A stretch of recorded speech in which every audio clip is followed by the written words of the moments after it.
Well, hello and welcome back to our last episode for 2022 of the She Shoots podcast, Women Empowered Women in the Shooting Community, episode 12, Guns-a-Blazin. My name is Regina Ruiz Ordóñez, and I'm from the Canadian University Shooting Federation. And joining me, as always, are Deneen Tomlin and Casey Gavinchuk from Lady Guns, and Kelly Melanson from Maple Seed Project, Sunfire Radio, and CCFR Women's Program. As always, let's start by thanking our sponsors, Cabela's Canada Outdoor Fund, positively shaping the future of the outdoors. Every cent donated by rounding up at checkouts goes towards helping Canadian organizations just like ours. Savage Arms, home to the Stevens single-shot rifles and shotguns, Beretta, family home and operated since 1526, and Vortex, the best in optics. If you have any questions or comments throughout the show, make sure to leave them in the chat box below. Doing so will automatically enter you in the draw for today's giveaways. Today we have two CUSF prize packages to give out. Also, for everyone joining us today to find out who the CUSF Silver Pigeon Draw is, the CUSF Executive Director, Mitch, will be joining us towards the end of the show to announce who that winner is. So I think that's it for me. So Danina and Kelly, can you please introduce our guest for today? Absolutely. Thank you, Regina. We are so excited to have this special guest this evening. We saved the best to the last. I hope I can say that it's the 12th episode, right? So I have the pleasure of introducing our guest tonight, and then we have so much to talk about. So let's talk about Diana. So growing up, Diana's family hobbies were horse shows and barrel racing. In high school, her father introduced her to USPSA pistol competition. And throughout her career as a Tulsa police officer, and by the way, she was with the Tulsa Police Department for 22 years, retiring in 2014. Thank you for your service, Diana. So throughout her career, she continued to pursue barrel racing until she found three gun. So Diana's appetite for competitive shooting was revived in 2009 when she sold her horses and her farm to focus on the hobby she turned into a second career. And Diana said she was intrigued with three gun because as a police officer, she relied on all three platforms at work and the game hooked her. But what she really fell in love with was the people. So let's talk a little bit about some of those achievements. A two-time USPSA Ladies Open National Champion, the 2015 NRA World Ladies Champion, a two-time IPSC World Shotgun Silver Medalist, took the gold on the ladies team in 2015 and 2018. And in addition, she's competed for the United States in two Pan American shotgun matches. But hold on, there's more. Because I don't want to talk just about all of that shooting, because Diana also is kicking ass in the advocacy game. Yeah. She has a passion for promoting the shooting sports and responsible gun ownership and the Second Amendment. And she is the founder of something called the DC Project, and we're going to talk about that tonight. It's a grassroots, nonpartisan educational effort bringing women from every state across the U.S. to Washington, D.C. every year to meet with legislators. And together with her husband, Ryan, the Mullers also founded the Ambassador Academy, which we're going to touch on tonight, a 5-day training course designed to foster more effective ambassadors in the Second Amendment community. So, Diana, it is such a pleasure to have you on tonight. Thank you for joining us. And we can't wait to talk about Three Gun, the DC Project, the Ambassador Academy, and any other good little nuggets that come out of the conversation tonight. So welcome. Well, that's a wrap. No, we want to hear more about you. You covered it all. So, but thanks for having me, ladies. It's a pleasure. Excellent. Thank you. Well, now that I've tripped over all of that intro stuff, I'm going to throw it over to my partner here, Kelly, to start the conversation. Okay. So, well, yeah, Diana, it's great to have you on. As Deneen said, we saved the best for last, I think. But Deneen actually gave you a great intro as well, but I want to delve into a little bit further. So, you're from, do you want to tell us a little bit more about yourself? Where did you grow up? And just give us a little bit more of your background. I know that you were in the police and police force as well, but what about prior to that? Where did you grow up? What types of things did you like to do? Sure. Well, I grew up in north central Missouri, so it's right smack Okay. dab in the middle of the country, and very much a rural area. There was about 5,000 people in my town. There was probably 80 people in my graduating class, and it was a great upbringing. I didn't do much hunting. I think that's what got me into the shooting sports was that Dad Okay. and I went hunting at like 14, 15. 16 years old. And the first year I didn't get anything, probably because I sounded like hunting was not in my blood. And I didn't like to sit still. I didn't like to be cold. And so maybe deer hunting, it wasn't in my blood because now I enjoy going like pheasant hunting, quail hunting, things that let me move around, watch the dogs work and things like that. But I went ahead and I harvested my first deer, I think when I was 16, Okay. and it was a doe. And then her baby came out, Bambi came out, and I was like, I've killed Bambi's mom. And I did, in school, I didn't like dissecting the frogs. And it's just like, I like things how God packaged them. So I'm very thankful for the hunters in the world. I'm very thankful for the people who can do that, the doctors that put things back together, and the hunters that provide food for us.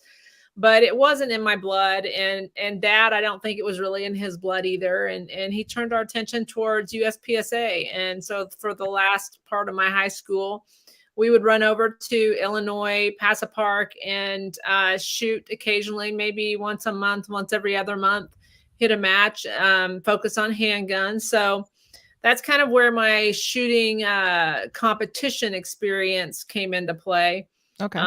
And I kept dabbling in it through college. You go off to college and you do your own thing and you come back. Well, when I grew up, we were all horse shows. So I showed horses my entire life, and all summer long, that's what we would do. And then I still dabbled in that when I was in college as well. So when I got out on my own, I stuck with horses instead of guns. And in 2008, they started building a phenomenal facility called the U.S. Shooting Academy in Tulsa, Oklahoma. And I was like, Diana, you should go back to a pistol match and just get behind your gun and have some fun. And that's where Deneen said it. I fell in love with the people, and God just really started turning my attention towards this industry. Okay. What about let's back up the bus a little bit. Let's talk about you joining the police force. What made you decide to pick up a career within as law enforcement, but also using firearms as well? Well, that was all my dad. My dad was very much an outdoorsman and very much a law enforcement. He was a Missouri State Highway patrolman for a while. Okay. And then his insurance, he went into insurance, and his office was right across the street from the local police department. So he was always in there. He did a lot, later in his life, he went back and did some reserve work for the sheriff's department. And that's where I started, was reserve with the sheriff's department, and kind of dipping my toe in there and realizing that, when I graduated high school and went to college, I focused on criminal justice. Okay. And when Deneen was speaking, she was talking about how you're starting to compete actually also helped you with your job as well. Do you want to talk a little bit about that? Well, yeah, I think the shooting sports is a great supplement to training, to tactical type training. So anytime that you can get behind your gun and become more intimate with your firearm is going to be an advantage, whether you're, at a match or you're carrying as a civilian or you're a police officer. So I've heard it, and other people have heard it, that, that competition will get you killed. And I'll tell you this right now, I was a firearms instructor for the police department, and I will take a C-class competition shooter into a shooting any day over 80% of the police officers, maybe 90. Yeah. Yeah. All right. So what was your first competition? How'd you get into it? Like you said, you went over and you started shooting in Missouri. Actually, so let's talk about that. I think there was like a ladies only handgun shooting. This was probably in 90. Sometime in the early 90s, like 91, 92, maybe. I may have been in college.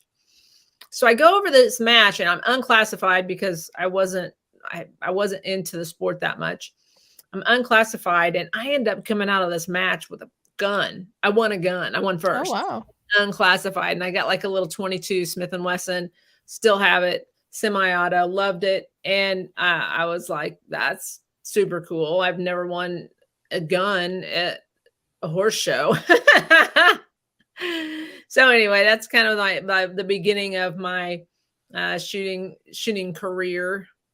It was just a lot delayed because I didn't start really competing again until probably close to 20 years after that. Okay, so there was a period between.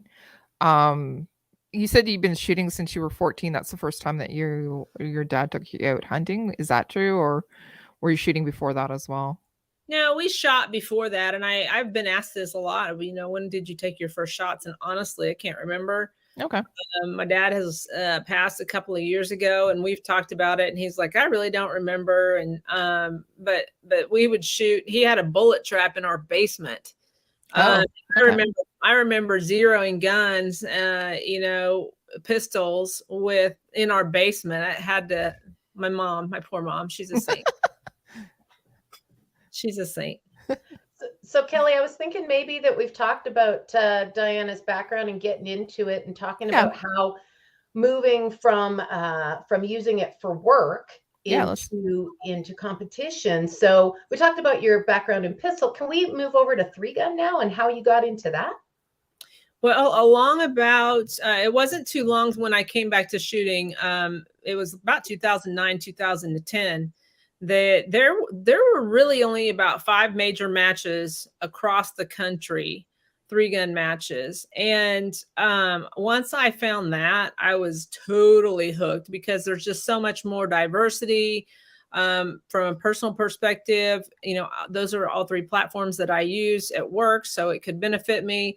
There's just a lot going on, and I really enjoyed the diversity of the 3-gun competition, and I love the people. Those are really my people. It's kind of funny because when you get into the shooting sports, whether it be sporting clays or IDPA, USPSA, 3-gun, it's like every little niche has its kind of personality. I don't know if you guys experience that, but that's how we feel about it. And I love the 3-gun people.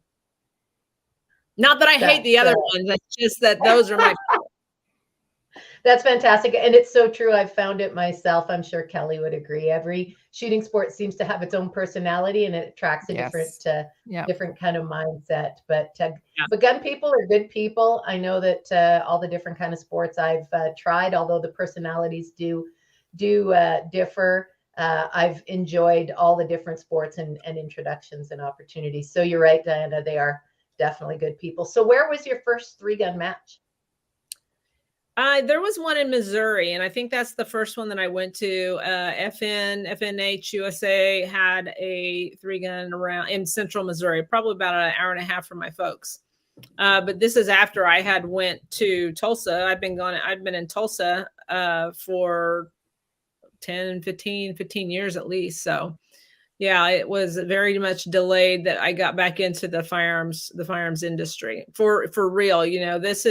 I say it's a God thing because I really had no intention on, being a professional shooter. It's just kind of once this got my attention and my heart, I was all in on that. I sold everything. I sold my farm. I sold my truck, tractor, trailer, left a horse on the farm that was broken. He went with the house and everything. And then I moved to town and started focusing on shooting, which was I was doing both. I was a police officer and shooting at the same time. And I retired earlier than I expected because it was becoming so lucrative and taking up so much of my time that I wasn't able to, I couldn't have one foot in one and one foot in the other. I needed to make a decision. So I pulled the plug early on the police career and focused full time on being a professional shooter. So that wasn't my dream. That wasn't my plan. So that's why I say it's a God thing. I have a lot of those God things I'll attribute to him. Okay. What specifically about. Okay, so you have some goals that you were able to obtain. I know that that Deneen actually talked about some of those achievements. Why don't we actually talk about that a little bit? The achievements that you've actually been able to achieve as a professional shooter in 3-gun. Let's talk about those. What are some of the highlights? What are some of the most memorable that you remember? Oh man, the most memorable is going to be standing on a podium as close as we get to the Olympics as the IPSC Shotgun World, Rifle World, Handgun World. So they just wrapped up Handgun Worlds in Thailand a couple of weeks ago. Yep. And then next year is supposed to be the World Shotgun. So it will be, if I get to go, it'll be the third time I've represented the U.S. I represent Benelli as my shotgun and also Fiocchi as my shotgun ammunition. Mm-hmm. So that is definitely a highlight of going international, competing, surviving laws that scare you to death because you really don't know if you're going to, end up in the gulag or not. But that's pretty intimidating. So it's pretty stressful. The competition is pretty stressful. The traveling internationally with firearms is pretty stressful. And but being able to stand up there and receive a medal and hear your national anthem is pretty special. Yeah. So those experiences will be with you, and those memories will be with you for a lifetime, it sounds like. Yeah. Absolutely. Yeah. How do you start preparing for, like, you went to Thailand this year? How do you really start to prepare for that? What's your practice like getting into it? What types of routines have you built in to actually prepare for international shooting competitions? Well, I have not been to Thailand. The pistol people just wrapped up Thailand. Yep. And I did not go to the pistol worlds. There were some 3-gunners that did, but I did not. And but previous ones, and how I will prepare for the next one. IPSC shotgun is, for everybody listening, it's not sporting clays, it's not trap, it's none of that. It is the action shooting sports focused on shotguns. So you're going to shoot a lot of steel. You're going to shoot a lot of flying clays, activators, things like that. Ooh, and they also shoot buckshot on paper, and knowing that your buckshot runs and that your buckshot patterns is a big deal.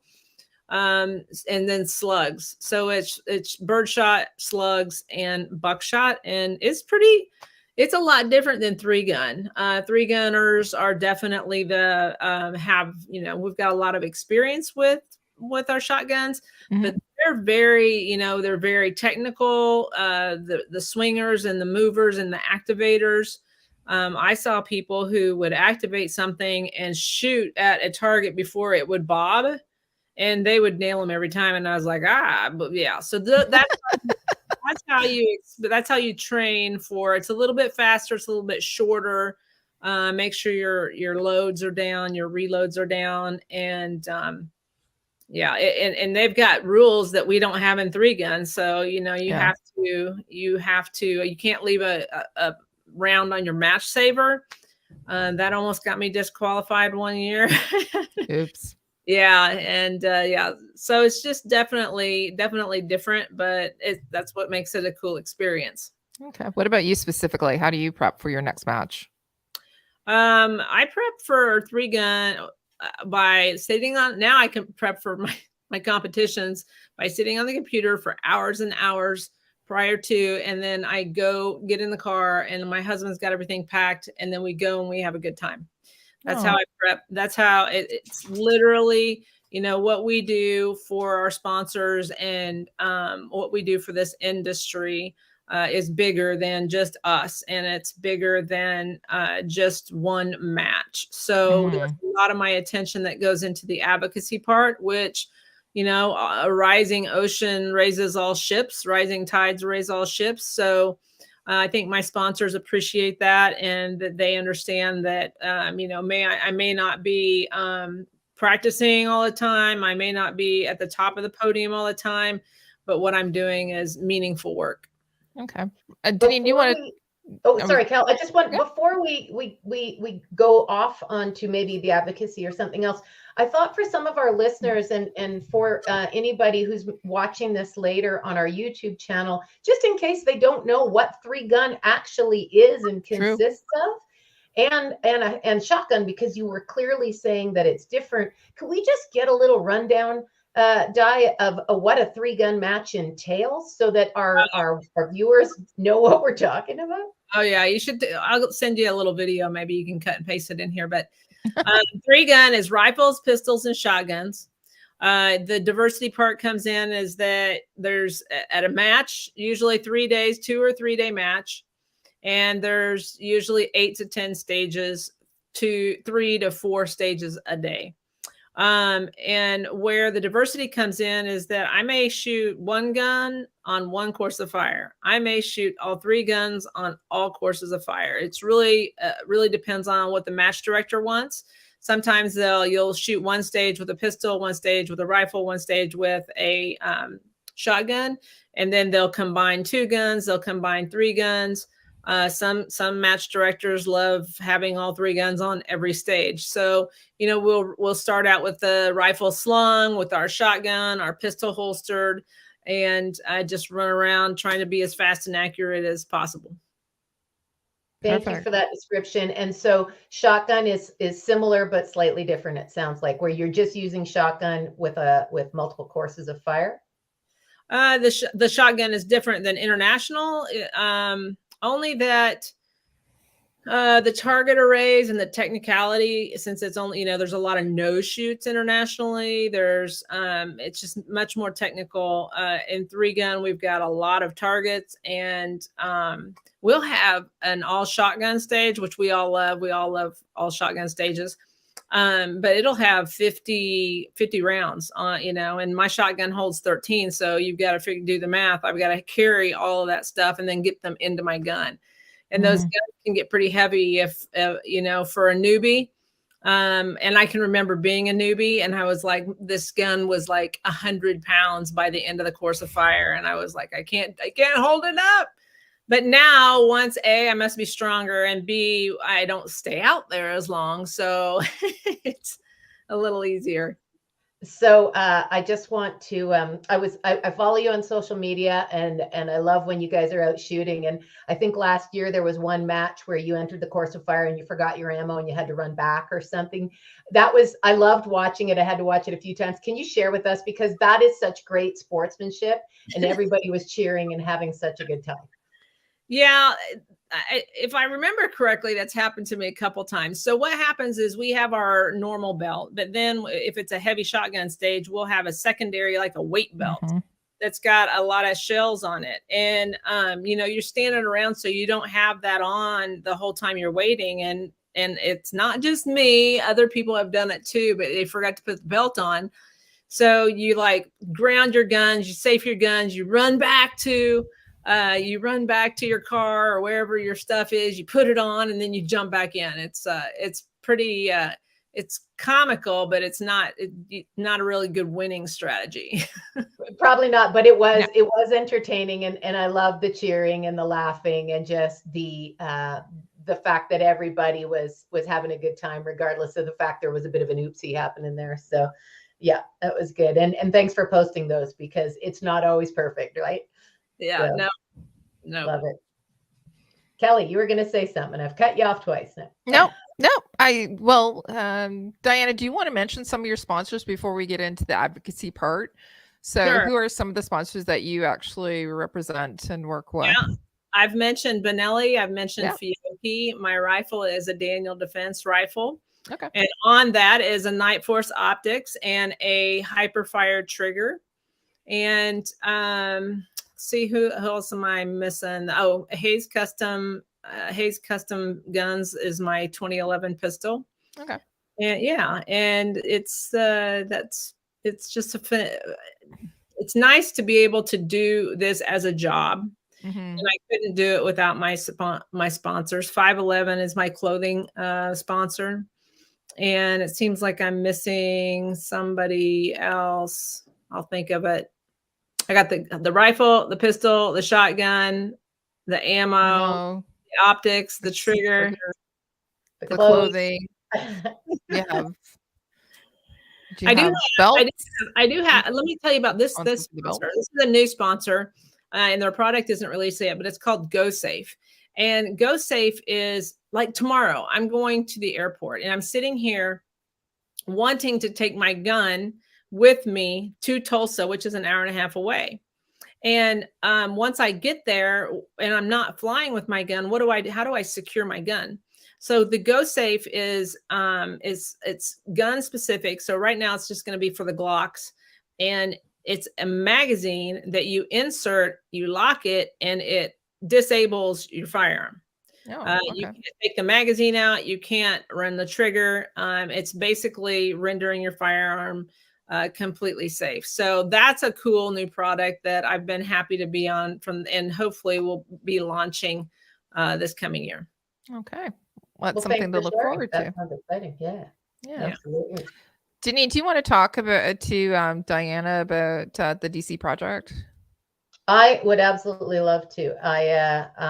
It's something that I have watched from this side of the border. I've been honored to be a guest on some of the podcasts talking about what's been going on down there, and certainly love seeing all these very committed and well-spoken women talking about Second Amendment and gun rights. So you've done something quite amazing, Diana, and I'd love for everyone to hear a little bit about the DC project and how it started, and tell us what's going on with it now. Okay. Well, like I mentioned, the DC project was definitely a God thing because I had no intentions on starting a new organization.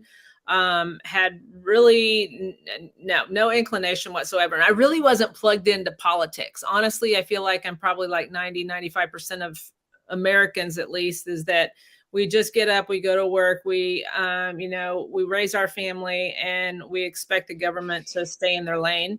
And the governments have not been staying in their lane. So it's only been since I started the DC project that my kind of awakening and a light bulb moment, because, I'm retired. This is 2014. I'm retired. I'm shooting for a living.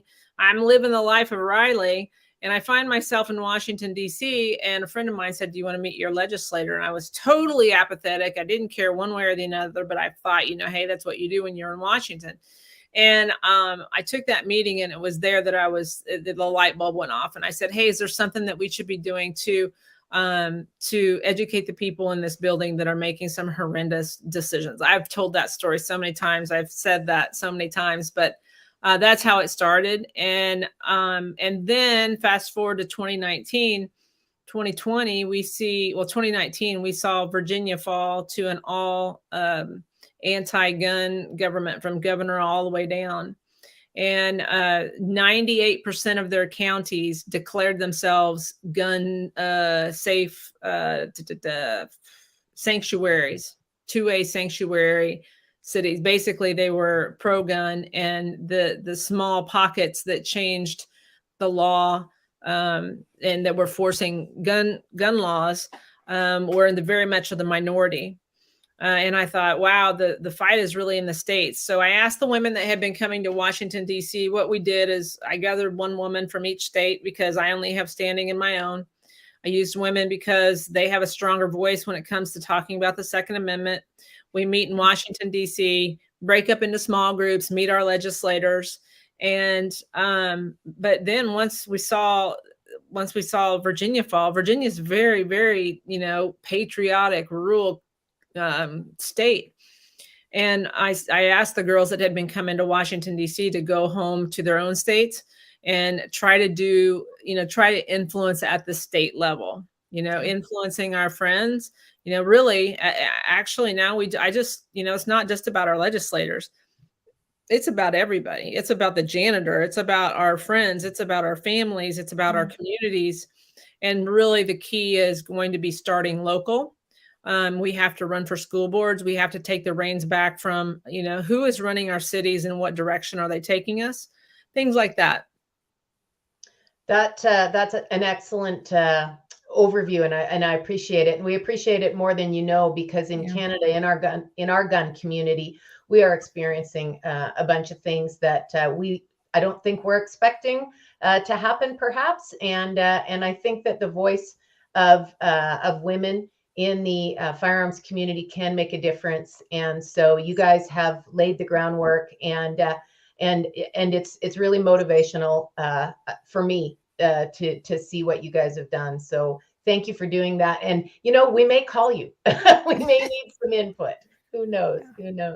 I'll be glad to. I don't have any special training. I want to tell everybody that's listening that it doesn't take any special training. It's really just putting one foot in front of the other and having intentions of doing something. And getting engaged, because it's overwhelming. Honestly, it is. When I look at our arch nemesis is Moms Demand Action. It's a Bloomberg funded anti-gun group of women. They're very bullish. They're very Antifa-ish. They're very misinformed. I feel sorry for them because they're not listening to experts. And I've said it before when I've testified. I'm like, I'm a police officer. I have some experience with violence. I have some experience with firearms. Maybe you should listen to me instead of a marketing guru who's just stirring up your emotions. But yeah, it's a David and Goliath type situation. And it can become overwhelming that, they've got a $60 million budget and ours is just a wee littler than that. A little bit littler. A little bit littler than that. It's amazing. And I've had the opportunity to meet with a bunch of your ladies when I've been down at SHOT Show, and what a great group of women leading from their heart and really putting one foot in front of the other, like you said. So it's pretty outstanding. So Thank you. Yeah, you're welcome. Yeah, it sounds like it's exactly the same sort of things that we're talking about. Women will actually have more of an impact. Their voices may be heard a little bit more.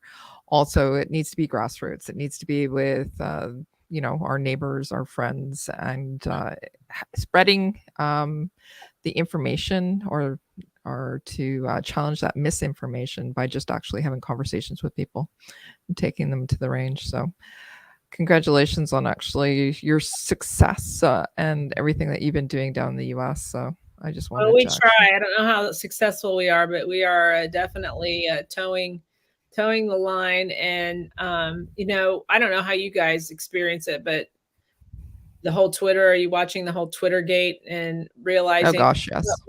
what we've been saying?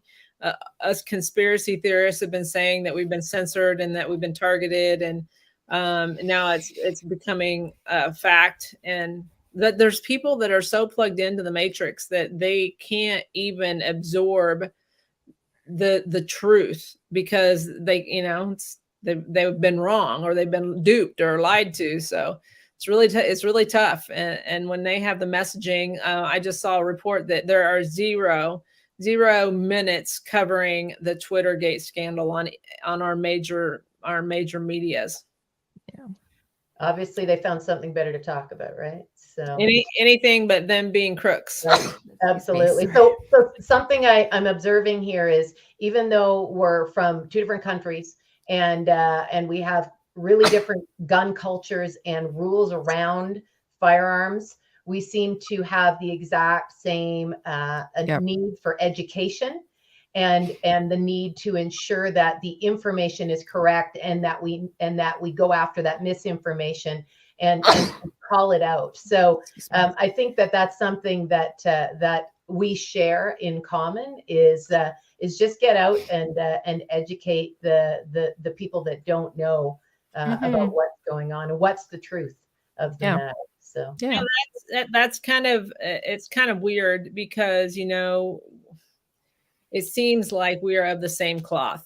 Like gun owners across the world are of the same cloth. I go to international matches and I see people from Czech, from Russia, from Italy, from France, all of these different places, and it's like we're family. Yeah, and it's really kind of bizarre when you look at it that way. But we are good people, and we're of the same cloth for sure. Yeah, absolutely, wholeheartedly agree. On that note, let's talk absolutely. about the Ambassador Academy. Absolutely. Let's do Okay, that. okay, yeah, the Ambassador Academy. So when I came into the sport, I got in with like Michael Bain and Shooting Gallery, and I was getting some gigs on the TV, and I was like, it's very uncomfortable, and I wasn't any good at it. And I told Michael, I was like, hey, I want to get better. Is there classes or something that I can take? And he's like, oh no, you're doing fine. And I was like, no, Michael, I get the TV show. It's on my TV. I can see I suck. I want to get better.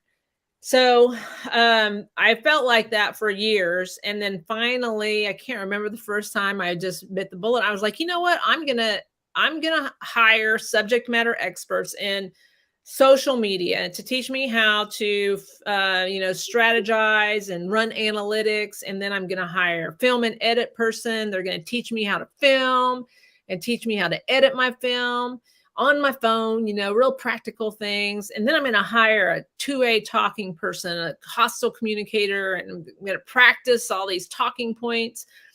And it just kind of snowballed from there. And I was like putting all this great stuff, and everybody who comes, they love it. They say it's big kid camp, and then we have like three or four brilliant photographers. So that's the most tangible thing you walk away with, is a whole portfolio of photography.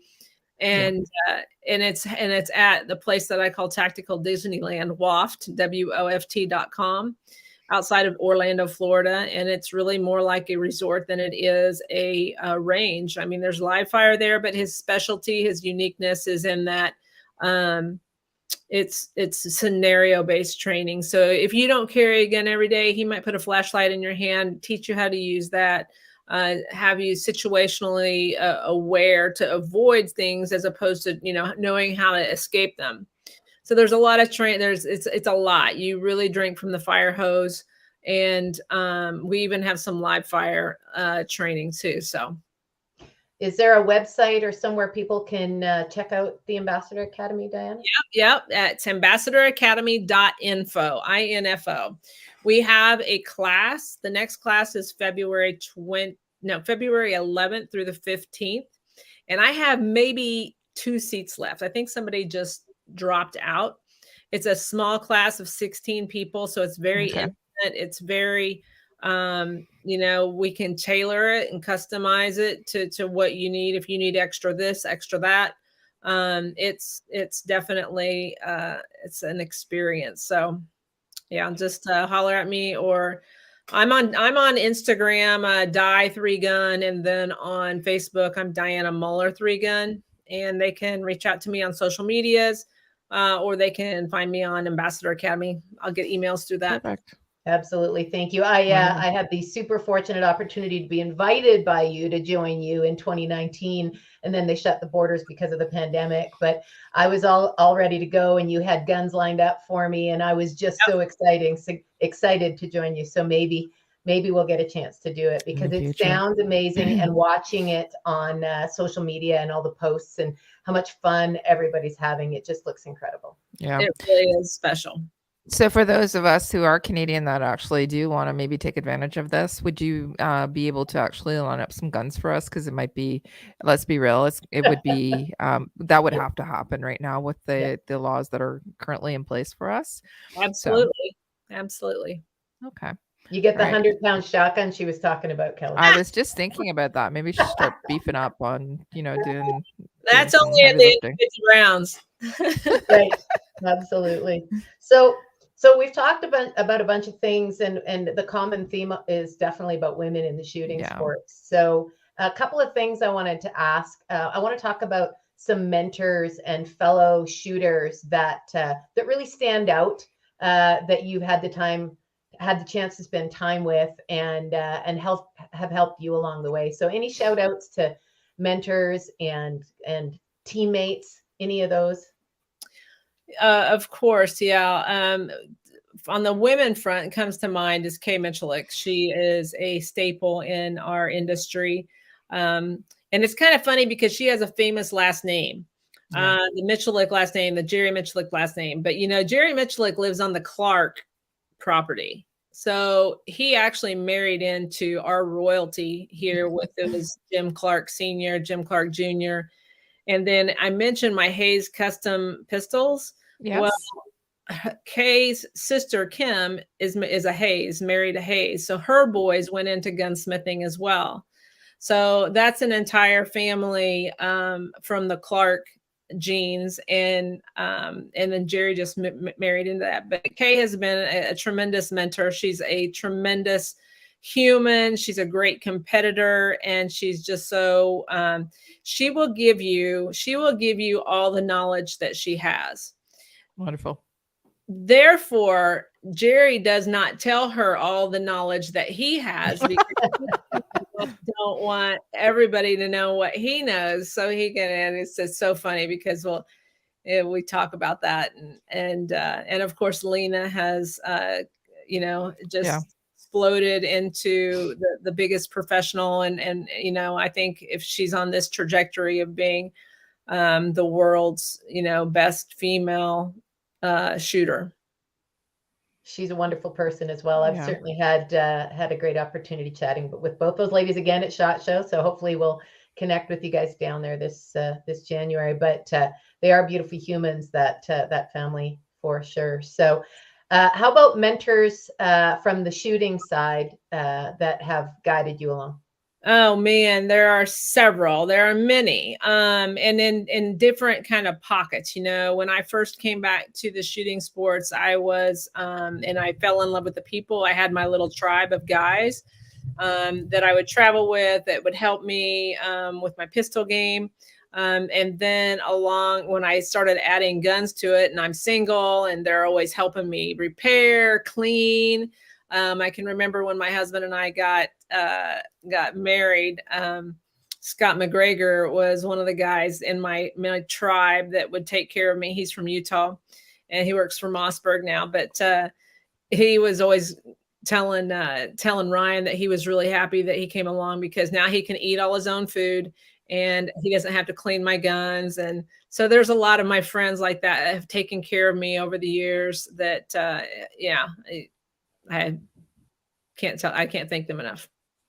Wonderful. Thank you for sharing. So how about you dropping some advice for women in the shooting sports? Oh, absolutely. I would say this, that a 3-gun there's a lot going on. Mm-hmm. I would not recommend jumping in and expecting to shoot that right away. I would recommend, if you're interested in it, to go and work a match and show up and say, hey, regardless of what discipline you're talking about, show up and offer to work. And that will get you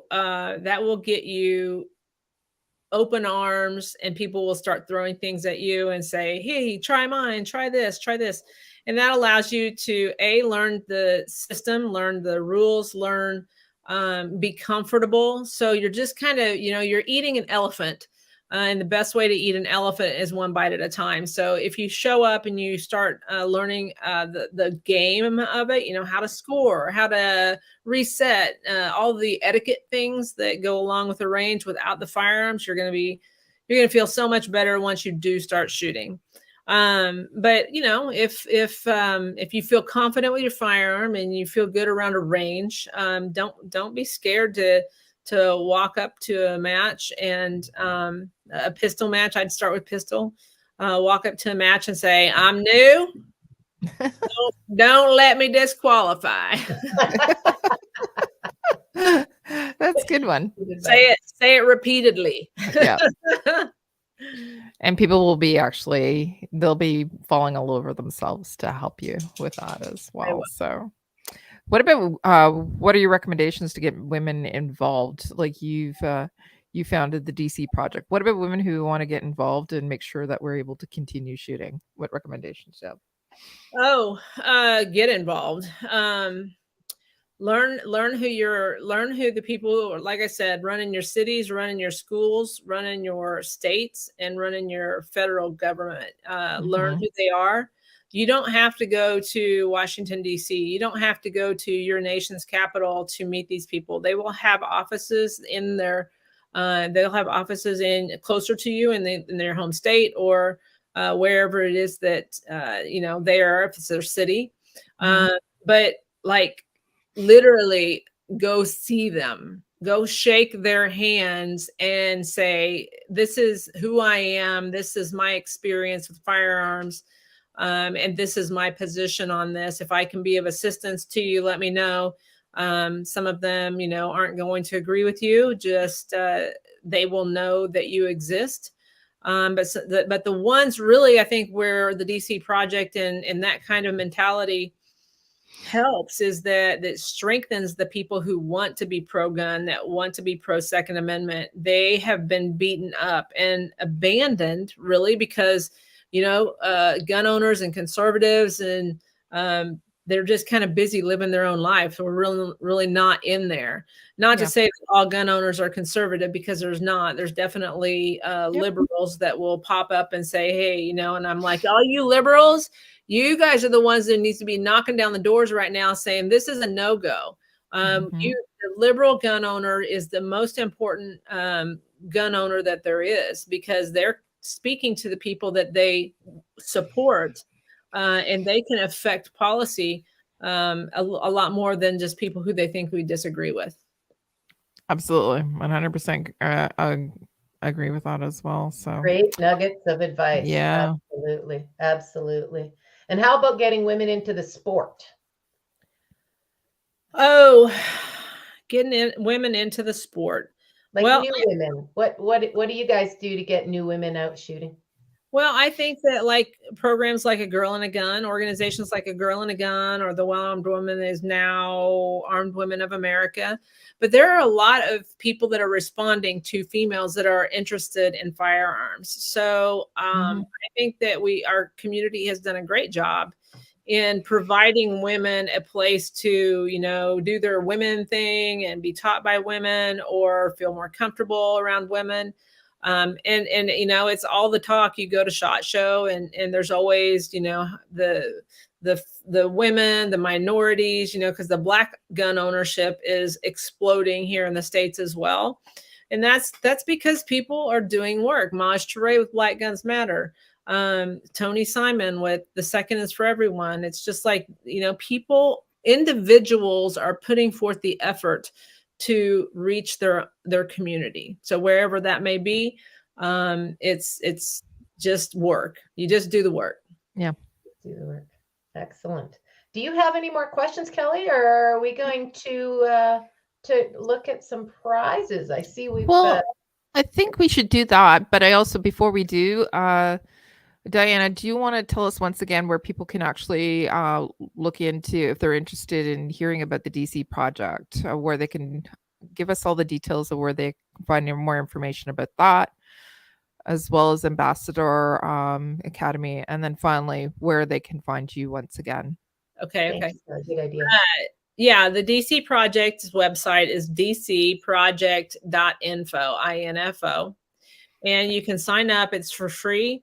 You'll get married to your state director, and it doesn't have to be a female. We take men into our realm and keep them.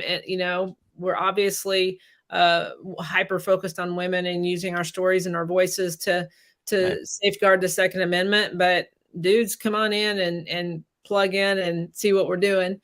So dcproject.info, it's free. I would love for anybody, that's stateside, I guess, to be able to plug in with that. And I'd be glad to see, help you guys kick off Canada.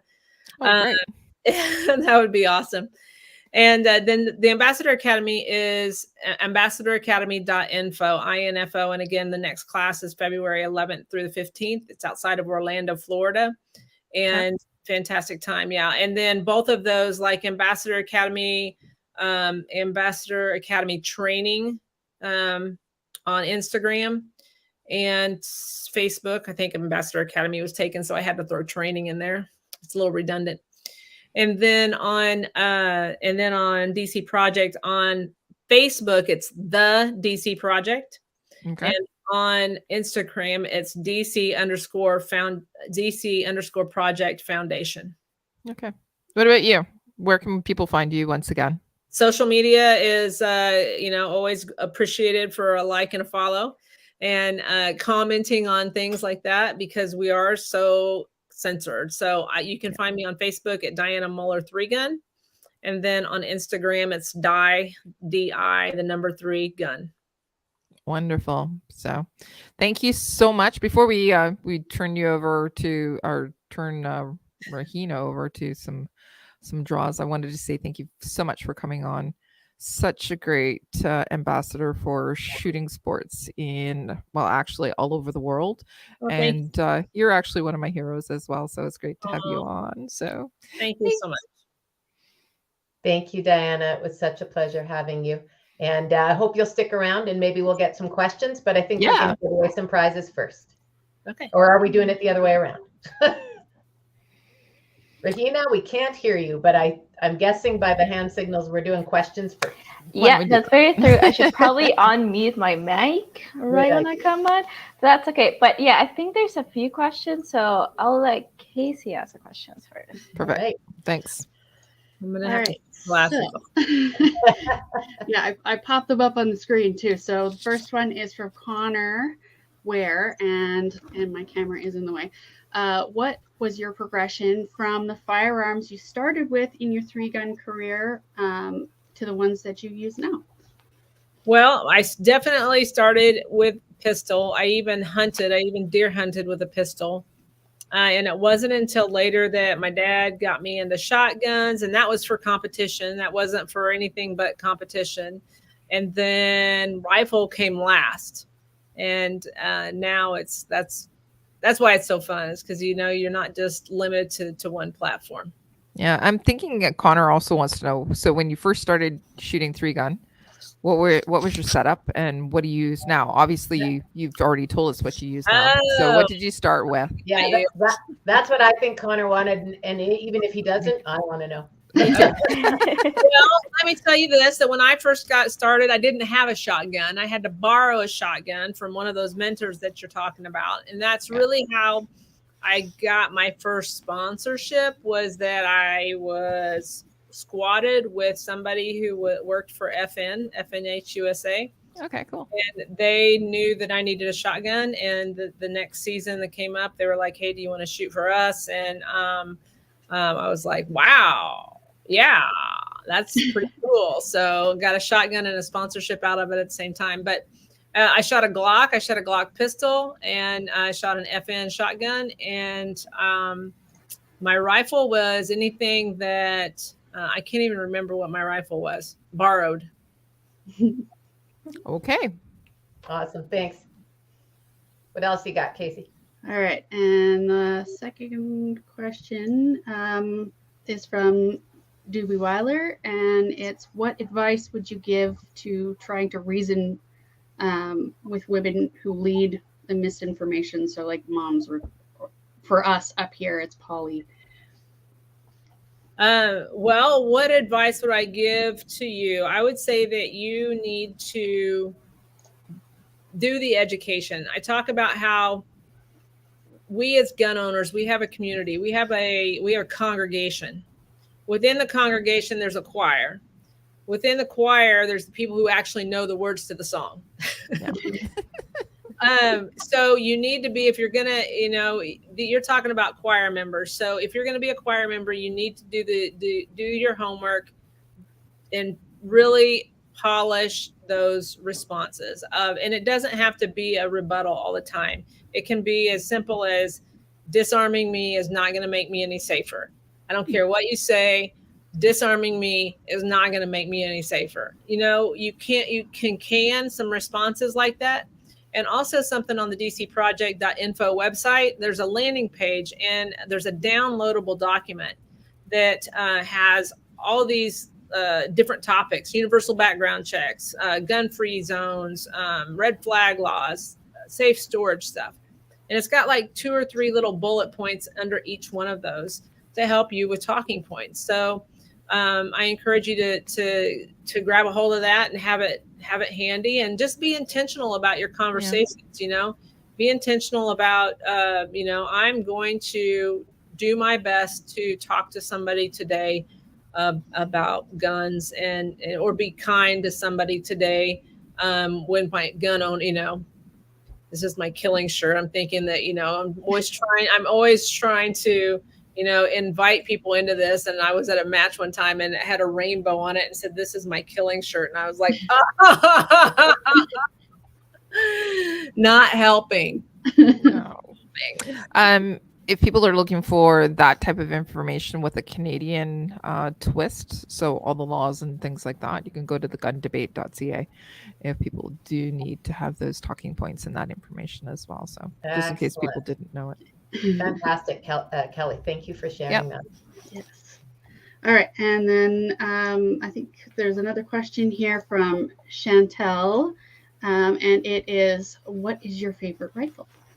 There are so many rifles in the world, and my favorite rifle has to be the AR-15. It's just so versatile. Mm-hmm. And I love my Daniel Defense rifle. It is a tack driver. Long range for me is probably my arch nemesis, and it's the most difficult. There's a lot of math in long range, and I don't like math. So to have a gun that shoots accurately, and it's, I can trust it. It's not the gun, it's me. That's a big help. Between the ammo, I have an amazing sponsor in Fiocchi ammo and my Daniel Defense rifle, because it shoots lights out, and that's not the same. You get a different size. And I call the rifle the AR-15 the Mr. Potato Head, because you can literally change everything on it. So you can put a barrel in it that's light, and maybe it doesn't hold the accuracy as well as a bigger, heavier bull barrel. So so many different things that you can do. You can throw hyperfire triggers in it, and that's why it's my favorite rifle. It can do so many different things. You can customize it however you want. So that's hands down got to be my favorite rifle. Yep.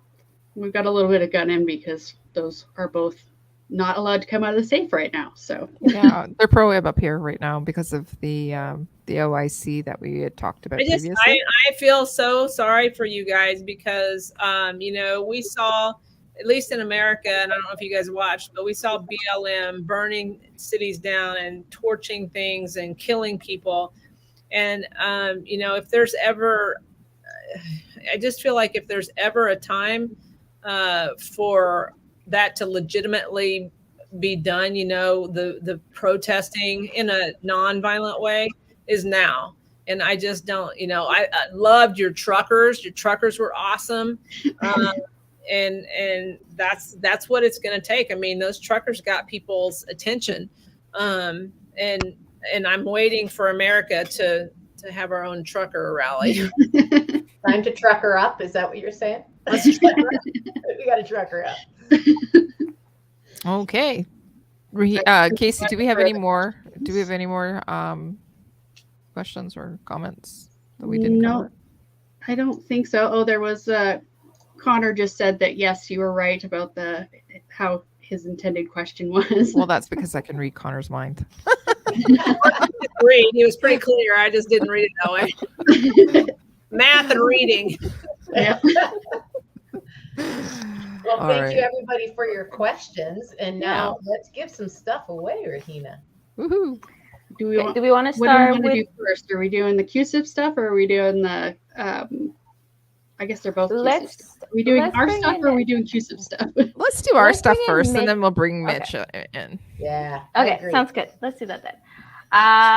So it's you again, Casey. So we have two CSF prize packages. We have two CSF prize packages. So who is going to be our first winner for today? A random number generator for prize. Oops. I'm adding. The first winner is Connor Ware. Well, congratulations, Connor. Your comments won you a package. And that package will be a random pile of things I pull out of a box. There'll be t-shirts and hats and who knows what else is in there. So congratulations. So Connor is close to you, Deneen. So excellent. Yeah, and we'll contact you through Facebook to find out your shirt size and stuff like that. So awesome. Okay, and then our second winner is Chantel. Congratulations. Yay. Chantel is close to me, but I don't have the stuff. So Yes, So that again, puts you're it on back on me Facebook. again. Yeah. You're on Facebook, so we'll contact you through Facebook to get your right. sizes. Congratulations, both of you. Thanks for your wonderful comments tonight. Yay. Awesome. Okay, so let's go ahead and do the silver pigeon. I see Mitchell's screen. I don't He's see added his to the. face. He's added to the. Hey, you guys hear me? Yeah. Yeah. Okay, Yeah. you're there. Face is not there Yeah, though. couldn't get my camera to work properly, so just a logo for today. Okay, that's Um, totally fair. As long as you're here today with yeah. us, that's all that matters. So as I mentioned earlier today, Mitchell is the executive director of the CUSF, and he's joining us today to announce who the winner of the silver pigeon draw is. But before you do that, could you give us a little bit of background what the silver pigeon draw was and what the prize is? Yeah, so we started a partnership last year with Beretta, and one of the things that was part of that partnership was to, at some point, give away a Beretta Silver Pigeon during the year. They would hold on to the gun for us and handle all the logistics. We just had to find a time and place to draw the name. We had a bit of stuff going on in the summer, so we couldn't fit it in. So we got it all done through the month of November through a donation-based draw. So I'd like to give a big round of applause to Beretta and Stoeger Canada for hooking us up with that gun and handling all the logistics for us, so that we just have to draw a name, confirm your PAL, and all that good stuff that comes with a draw, make you answer a skill testing question, and then they will ship the gun to you, handle all of that. They will be responsible for anything that happens to it. And also to all the organizations that helped us in the back half of November promote the draw. It's kind of hard right now with the economy the way it is, no real events to promote at. We managed to pull together and almost, I think, get 10x in donations by reaching out for help. So big thanks to everyone like the CCFR and all our sponsors that really stepped up to help promote, as well as CSF Women, Maple Seed, basically everyone we worked with all month to make all our events go by smoothly. I'm very proud of what we were able to accomplish. So with that, I'll go ahead and hit go on the random number generator here. So everyone that's in the draw, you have a certain number of entries based on, how much you donated, if you wrote us a letter or not. Yep. And so the number that got drawn was 364. And that corresponds to Mr. Rick Jesse. So Rick, I will be in contact shortly to get information from you. So we'll need PAL, shipping address, and some other stuff. So I will send that email shortly. Congratulations, Rick. Yay, congratulations. Hey, congratulations, Rick. Yes. And Now thank you very have a much. whole group of people that are super jealous about you. Right. Yeah. Silver Yeah. Pigeon is a beautiful shotgun. So It is. yeah, congratulations, Rick. Awesome. So thanks so much for coming in, Mitch. I mean, No problem. You can stay Yeah, I'm and gonna chill hop- with us, or you I'm can... going to hop off now. I do have some things to do, but thanks for having me Okay. on. I hope to jump on for something at some point next year, hopefully. We'll see how that goes, though. Yeah, absolutely. All right. Take care, ladies. Okay, Thanks. see ya. Thanks, Mitch.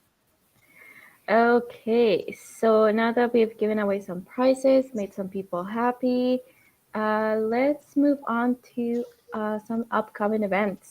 So, I mean, it's December, we're closing the year, so it'll be for probably January. So for the CUSF, we'll be continuing the Shotgun League from the months of January through to March. And then at the end of March, there will be announced who the winner is. There'll also be a shotgun that will be given out, plus there'll be some medals for the top 3 places. And so if you want to participate, just make sure you visit cusf.ca for all the rules and how to join and stuff like that. So that's for me. So Kelly, Maple Seed. Okay, so the Project Maple Seed schedule is actually done for the year. We just finished our last couple of events for 2022. But our 2023 calendar is being populated and planned as we speak. So we're going to have lots of events. And I'd like to actually extend a, thank you to CUSA for being our partners again for 2023. So we'll be having events in Ontario as well as Alberta, and we're going to look at some other provinces as well to actually introduce some CUSIF events. And in BC, yeah, maybe if we can do that. But I also actually wanted to say thank you to the CCFR for actually coming on board and helping with fund some of our CUSIP events as well. The other thing is also, just for while I put on my CCFR hat, I wanted to say, if you're interested in picking up one of the Gunny Girl calendars, it's the calendar is our fundraising efforts for Ladies' Days across the country. It's now available on the online store or retailers across the country as well. You can go to the CCFR Facebook page to see where those retailers are, or you can communicate with me, or you can actually go to the website for the CCFR as well. It's $25 for the calendar itself. It also comes with a poster. It's a 13-month calendar. You can register it, and once you register it, you'll be able to actually win prizes every month throughout the year. So some really fantastic prizes as well, maybe even a couple of guns or two. So go and do that for $25. You're going to actually help support and sponsor Ladies' Day events across the country and get more women into shooting. So that's me. That's it. What about the ladies' guns?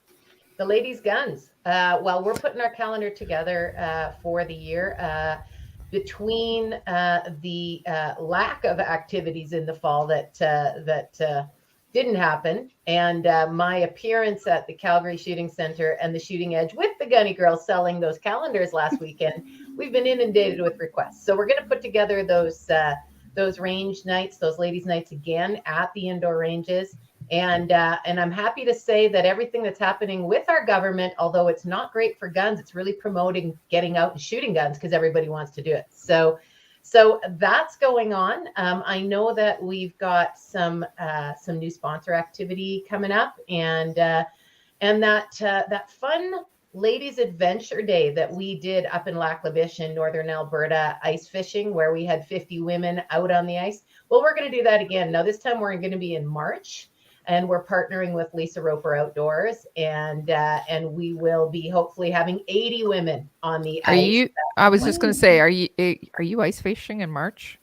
We are ice fishing in March. We are camping on the lake in the shacks, and yeah, it's about getting women out and having adventures, and just getting some outdoors women out in the outdoors. It's a lot of fun. Is the lake still frozen? It's still very frozen up in northern Alberta. Absolutely. Okay. Pike and walleye. And so Lady Guns is one of the supporters, sponsors, and participants.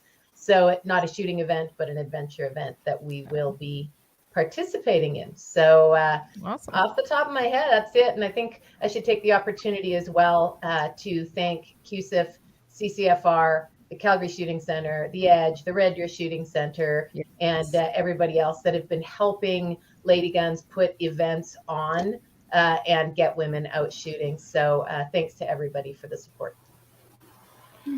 Diana, awesome. Did you want to mention any of your own events? Well, we've talked about the Ambassador Academy. We've got SHOT Show coming up, and wow, just a full, it's off the chain. Find it all online. All online. Awesome. So thank you so much. So with that, I'll just give you a quick teaser about She Shoots next year for our season 2, 2023. So it's new season, new guests. We have 4 themes, 12 episodes, more prizes, sponsors, and lots of ways to get involved with us. So make sure you check out our social medias and websites. We'll be announcing everything within the coming weeks about our first episode for season 2, so 2023. We're very excited. We're putting lots of work into it and just happy to share with you guys. So we'll see you in 2023 for that. So I'll just wrap up with my outro now. So once again, I'd like to thank our sponsors, Cabela's Canada Outdoor Fund, Savage Arms, Beretta, and Vortex. If you liked this episode, please leave us a like and follow us so that you don't miss out on any of our episodes. You can watch us on YouTube and Facebook, or you can listen to us on Spotify, Apple Podcasts, Google Podcasts, and iHeartRadio. If you liked our message and would like to learn more about our programs, check out our websites at cusf.ca, ladyguns.ca, and mapleseedrifleman.com. To support us and get some additional perks, check out our membership programs. Thank you all for tuning into the She Shoots podcast, episode 12, Guns-a-Blazin. Make sure to keep an eye out on our social medias, websites for official season 2 announcement of the She Shoots podcast. So thank you. Have a good night and happy holidays, everyone. Happy holidays, everybody. See you in 2023. Yeah. Night, everybody.